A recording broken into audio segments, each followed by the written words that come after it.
નમસ્કાર દર્શક મિત્રો, આરજેપીસી સબસ્ક્રાઇબનું હાર્દિક સ્વાગત છે। હું છું અભિનેત્રી જાની મકવાના। તો સમય સૌપ્રથમ પહેલા નજર આજના મુખ્ય સમાચાર પર। ભરૂચ બેઠક ઉપર ત્રિપાખીયો જંગ જામશે। ભરૂચ બેઠક પર બીજેપી સામે આપ બાદ બીએપીની ટીમની એન્ટ્રી। ત્રિપાખીયા જંગ જામશે। ભરૂચ જિલ્લામાં સ્પાનિયાળમાં દેહના વેપાર। ભરૂચ પોલીસે 3 સ્પામાંથી દેહના વેપાર ઝડપી પાડી આરોપીઓની કરી અટકાયત। ભગવાન ઈસુની યાદમાં ઉપવાસ સાથે ગુડ ફ્રાઇડેની ઉજવણી। ખ્રિસ્તી બંધુઓએ દેવાલયોમાં કરી વિશેષ પ્રાર્થનાઓ। કરજણમાં સાસુ સસરાએ પુત્રને ભગાડી મૂક્યો હોવાના આક્ષેપ સાથે પરણેતાની કરજણ પોલીસ મથકમાં ફરિયાદ। પતિ સહિત સાસુ સસરા મળી 3 લોકો સામે ગુનો દાખલ। ચાવડના યુવકે ખોટી ઓળખ આપી હિન્દુ યુવતીને પ્રેમજાળમાં ફસાવાનો મામલો। આરોપીએ જામીન અરજી મૂકતા કોર્ટે ફગાવી।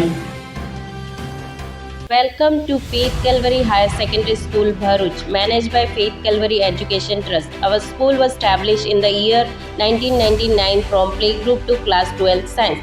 The seed of establishment was shown by our chairman and founder Dr. T.M. Onkar, whose vision was to impart education and knowledge to the village students.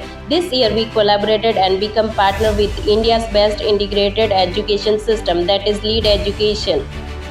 Let me access to our school facility. Our school is the best educational institution in Bharuch. We provide facilities like Lead digital classes with TV, tab, well-equipped computer lab, pure drinking water facility, healthy and hygienic canteen, well-equipped recreational space with playing facilities, reception and admission block, libraries, sports room, first aid, school bus, lead classes, staff room, fire safety, 24/7 CCTV surveillance, 24/7 security person availability, NCC training, government scholarship, indoor outdoor sports, etc. Hansot ખાતે આવેલા મામાદેવ મંદિર ખાતે મામાદેવની દ્વિતીય સાલગીરી પાટોત્સવ નિમિત્તે વિવિધ ધાર્મિક કાર્યક્રમનું આયોજન કરાયું હતું। હાસોટના સિવિલ કોર્ટ પાસે આવેલ છે અને મામાદેવનો દ્વિતીય પાટોત્સવ નિમિત્તે હવન કરવામાં આવ્યો હતો। આ હવનમાં હાસોટ ગામના નવયુગલોએ હવનમાં બેસી ધાર્મિક પૂજા અર્ચના કરી હતી અને ગામમાં મામાદેવની શોભાયાત્રા પણ કાઢવામાં આવી હતી। સાથે મહાપ્રસાદીનું આયોજન કરવામાં આવ્યું હતું અને રાતના સમયે ભવ્ય લોક ડાયરાનું સુંદર આયોજન કરવામાં આવ્યું હતું। આમ રામનગર મામા સરકાર ગ્રુપ દ્વારા દ્વિતીય પાટોત્સવની ધાર્મિક ભર્યા માહોલમાં ઉજવણી કરવામાં આવી હતી। ગત તારીખ 28/12/2024 ભરૂચ રૂરલ પોલીસ સ્ટેશનમાં ઇપિકો કોડની કલમ 376 1 419 354 A 354 D મુજબ ગુનો દાખલ થયો હતો અને તેમાં સાયબર એક્ટનો પણ ગુનો નોંધાયો હતો।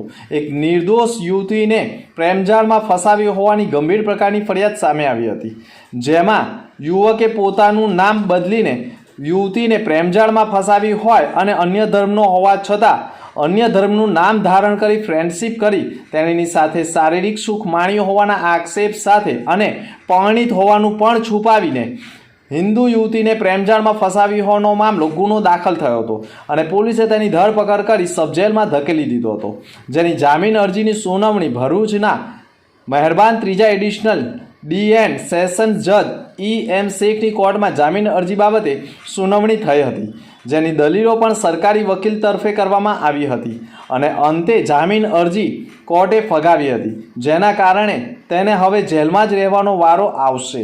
ભરૂચ SOG પોલીસે શ્રવણ ચોકડી સ્થિત આવેલા કોરલ સ્પામાં ચેકિંગ હાથ ધર્યું હતું અને આ સ્પામાં વિદેશી 4 યુવતીઓ થાઇલેન્ડની સેક્સ વર્કર તરીકે કામ કરતી હોવાનું ફલિત થતાં પોલીસે ડમી ગ્રાહક મોકલી વેરિફિકેશન કરતા ગ્રાહકને સુવિધા આપી હોય તેવું ફલિત થતાં પોલીસે દરોડા પાડી દેહનો વેપાર ચાલતો હોય અને વિદેશી યુવતીઓને સેક્સ વર્કર તરીકે રાખનાર અને રેશમા કોમ્પ્લેક્સ પર્વત પાટિયા સુરત શહેરના રહીશ કરણ મુન્ના રાજપૂત તથા શ્રવણ ચોકડીના પદ્મશ્રી કોમ્પ્લેક્સના 3જા માળે રહેતા વારિસ બકરીદી પઠાણ નાઓની ધરપકડ કરી ગુનો દાખલ કર્યો હતો।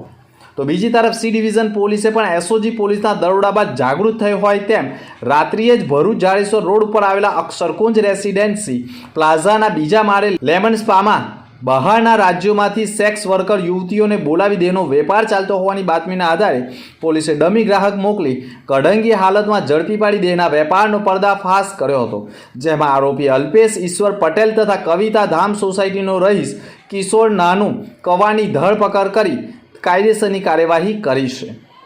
જોકે પોલીસ ઇન્સ્પેક્ટરની કચેરી anti women's trafficking unity Bharuch દ્વારા પણ સિલ્વર સ્ક્વેર કોમ્પ્લેક્સમાં આવેલા સાયન્સ સ્પા નામની દુકાનમાં રેડ પાડવામાં આવી હતી અને એક મહિલા કવિતા બેન અરુણ કુમાર તથા સ્પામાં કામ કરતો કરણ અશોક ઠાકોર તેમજ ગ્રાહક તરીકે પ્રજ્ઞેશ ઈશ્વર પટેલ અને કૃણાલ ચંદુ પટેલને ઝડપી પાડવામાં આવ્યા હતા અને સાયન્સ સ્પાની આડમાં દેહનો વેપાર ચાલતો હોવાનો પર્દાફાશ થતાં 4 પુરુષ અને એક મહિલા સામે ગુનો દાખલ કરી ₹1 લાખ રૂપિયાનો મુદ્દામાલ જપ્ત કરવામાં આવ્યો હતો.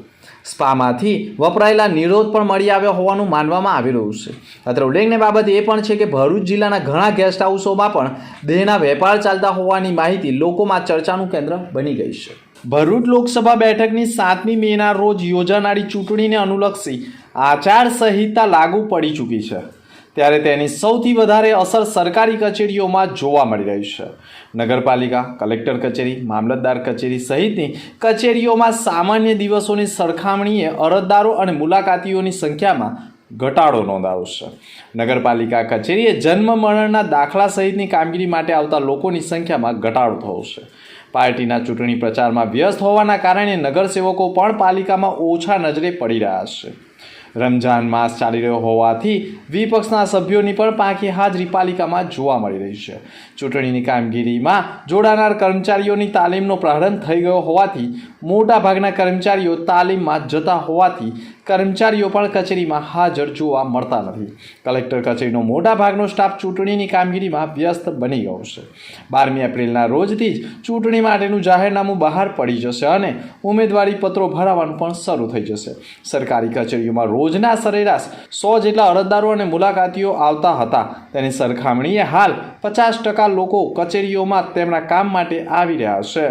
ભરૂચ જિલ્લામાં વસતા ખ્રિસ્તી સમુદાય લોકોએ પ્રભુ ઈસુને માનવજાત માટે આપેલા બલિદાનના દિવસને યાદ કરીને ગુડ ફ્રાઇડે એટલે ભલા શુક્રવાર તરીકે મનાવે છે. આ દિવસે તેમને ક્રોસ પર ચઢાવી તેમને શારીરિક યાતનાઓ આપતા તેમનું મૃત્યુ થયું હતું. આ દિવસે ખ્રિસ્તી સમુદાયના લોકો તેમની યાદમાં ઉપવાસ સાથે ચર્ચમાં જઈને ભક્તિ સભામાં પણ જોડાઈને વિશેષ પ્રાર્થનાઓ કરતા હોય છે. ભરૂચ શહેર જિલ્લામાં આવેલા પ્રભુ મંદિરોમાં પણ પ્રભુ ઈસુ ખ્રિસ્તી માનવજાતના પાપનો કારણે ક્રોસ ઉપર ચડીને પોતાનો જીવ આપ્યો હતો, જેથી તેમની યાદમાં આજે ખ્રિસ્તી સમુદાયના લોકો વિશેષ પ્રાર્થના અને ભક્તિ સભાઓ યોજીને તેમને યાદ કરતા હોય છે. ભરૂચ શહેરમાં આવેલા વિવિધ દેવાલયોમાં વિશેષ પ્રાર્થના સભાઓના આયોજનો થયા હતા. ભરૂચ લોકસભા બેઠક પર કોંગ્રેસના હાથની ગેરહાજરી વચ્ચે કમળ સામે આપના ઝાડુ બાદ હવે હોકી બોલના ચિહ્ન સાથે ફરીને છોટુ વસાવા બીએપી પાર્ટીને લઈને ચૂંટણી લડવા મેદાનમાં ઉતર્યા છે. ભરૂચ બેઠક પર આઝાદી બાદ પહેલી વખત કોંગ્રેસનો હાથ ઈવીએમ અને બેલેટ પેપરથી ગાયબ થયો છે. ઇન્ડિયા ગઠબંધનમાં આપના ઉમેદવાર ચૈતર વસાવા ઉમેદવારી કરી રહ્યા છે. ભાજપે 7મી ટર્મ માટે પણ 6 ટર્મના સાંસદ મનસુખ વસાવાને જ મેદાને આદિવાસી સામે આદિવાસી ઉમેદવાર તરીકે ઉતાર્યા છે. ઝઘડા વિધાનસભા બેઠક પર 35 વર્ષ સુધી એક હથ્થું શાસન કરનાર છોટુ વસાવા 4થી વખત લોકસભા લડવા ભારતીય આદિવાસી પાર્ટી લઈને આવ્યા છે. વાસણા ગામેથી છોટુ વસાવાએ પત્રકાર પરિષદ સંબોધી હતી, જેમાં તેઓએ ભારતીય આદિવાસી પાર્ટી ભરૂચ સહિત તમામ ટ્રાઇબલ બેઠકો પરથી લોકસભા લડાવવાની જાહેરાત કરી દીધી છે અને તેઓના ઉમેદવારો 2 દિવસમાં જ જાહેર કરવાની પણ જાહેરાત કરી દીધી છે. મીડિયા સમક્ષ છોટુ વસાવાએ કહ્યું હતું કે લોકો માનતા હતા કે ગુજરાતમાં જગ્યા ખાલી જ છે, ટ્રાઇબલમાં ઘૂસી જઈએ, અમારી હાજરી પણ અહીં છે, અમે જગ્યા છોડવાના નથી. આદિવાસીના હકો માટે ચૂંટણીમાં અને ચૂંટણી પછી પણ લડીશું. ભારતની જેટલી પણ કોંગ્રેસ અને ભાજપ અને આપની સરકારો થઈ એ બધા અમારા આદિવાસીઓ માટે સમસ્યા હોવાનું તેમણે ગણાવી આગળ ભરૂચ બેઠકના ભાજપ આપના આદિવાસી ઉમેદવાર નેતા નહીં હોવાનું કહી દીધું છે. મનસુખ વસાવા અને ચૈતર વસાવા આદિવાસીઓ માટે ડેડબોડી જેવા અને તેઓની ગધેડા જેવી ભૂમિકા હોવાનો પણ ગંભીર આરોપ છોટુ વસાવાએ લગાવ્યો છે. કેજરીવાલને દેશના બીજા નંબરના ચોર ગણાવી દીધા છે અને હાલમાં જ ભાજપમાં જોડાયેલા તેમના પુત્ર મહેશ વસાવા વિશે કોઈ ચર્ચા કરવા જેવી નથી કહી દીધું હતું. હવે ભરૂચ લોકસભા બેઠક પર કમળ ઝાડુ વચ્ચેના જંગમાં હોકી બોલ કોને ફાયદો કરાવે છે તે આવનારો સમય બતાવશે. વલણ ગામની હાઈસ્કૂલ સામે રહેતા ઝાકીર મદારીની પુત્રી રઈશાના લગ્ન પંજાબનગરમાં રહેતા સોહેલ સાથે ગત તારીખ 15/11/2022ના રોજ સમાજના રીતિ રિવાજ મુજબ થયા હતા અને ત્યારબાદ બંને વચ્ચે સારું રહેતા ફરિયાદી ગર્ભવતી થઈ હતી અને તે વખતે પતિના ફોનમાં કોઈ અન્ય સ્ત્રી સાથે વાતચીતના ફોટા સહિત મેસેજો અને કોલ જોયા હતા. જે બાબતે પતિ સોહેલને કહેતા જ ફરિયાદી કહેવા લાગેલ કે ગમે તે છોકરી સાથે વાત કરી તારે શું છે તેમ કરી ઝઘડો કર્યો હતો. જોકે ફરિયાદી ગર્ભવતી હોવા છતાં તેણીને માર માર્યો હતો, પરંતુ ફરિયાદી ગર્ભવતી હોવાના કારણે સાસરીમાં પડી રહી હતી અને ત્યારબાદ ડિલિવરી કરાવવા માટે પોતાના પિયરમાં ગઈ હતી. ફરિયાદીને સંતાન હોય જેના કારણે ઘર બરબાદ ન થાય તેવી ચિંતામાં સાસરીમાં પરત ગયેલી ફરિયાદીનો પતિ સોહેલ ફાતિમા સાથે સતત વાતચીતમાં રહેતો હતો અને 9/3/2024ના રોજ પતિ સોહેલ ફરિયાદી સાથે ચા પીવા બાબતે ઝઘડો કરી તેણીને માર માર્યો હતો. ફરિયાદીના પતિના મોબાઈલમાં કોઈ સ્ત્રીના ફોટા અને મેસેજ હોવા બાબતે વાત કરતા બંને વચ્ચે ઝઘડો થયો હતો અને સોહેલે ફરિયાદીને તમાચા ઝીકી દીધા હતા, જેમાં ઉશ્કેરાટ કરી ઉપરાણું લઈ ફરિયાદીના સાસુ સસરાએ પણ સોહેલને રૂપિયા અને ડોક્યુમેન્ટ આપી ભગાડી મૂક્યો હોય તેવા આક્ષેપ પોલીસ ફરિયાદમાં કરાયા છે. જેના પગલે કરજણ પોલીસે પણ આરોપી સોહેલ તથા તેના માતા પિતા મળી 3 લોકો સામે આઈપીસીની કલમ 498A 323 504 506 અને 114 મુજબ ગુનો દાખલ કર્યો છે. અગમુખી સમાચાર પર ફરી એક નજર. ભરૂચ બેઠકો પર ત્રિપાખીયો જંગ જામશે. ભરૂચ બેઠક પર બીજેપી સામે આપ બાદ બીએપીની ટીમની એન્ટ્રી. ત્રિપાખીયા જંગ જામશે. ભરૂચ જિલ્લામાં સ્પાનિયાળમાં દેહના વેપાર. ભરૂચ પોલીસે 3 સ્પામાંથી દેહના વેપાર ઝડપી પાડી આરોપીઓની કરી અટકાયત. ભગવાન ઈસુની યાદમાં ઉપવાસ સાથે ગુડ ફ્રાઇડેની ઉજવણી. ખ્રિસ્તી બંધુઓએ દેવાલયોમાં કરી વિશેષ પ્રાર્થનાઓ.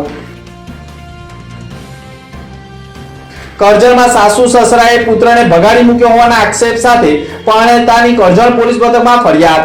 પતિ સહિત સાસુ સસરા મળી 3 લોકો સામે ગુનો દાખલ. ચાવડના યુવકે ખોટી ઓળખ આપી હિન્દુ યુવતીને પ્રેમજાળમાં ફસાવાનો મામલો. આરોપીએ જામીન અરજી મૂકતા કોર્ટે ફગાવી. તો આ તો અત્યારે સમાચાર. આવતીકાલે ફરી મળીશું નવા સમાચાર સાથે. નમસ્કાર.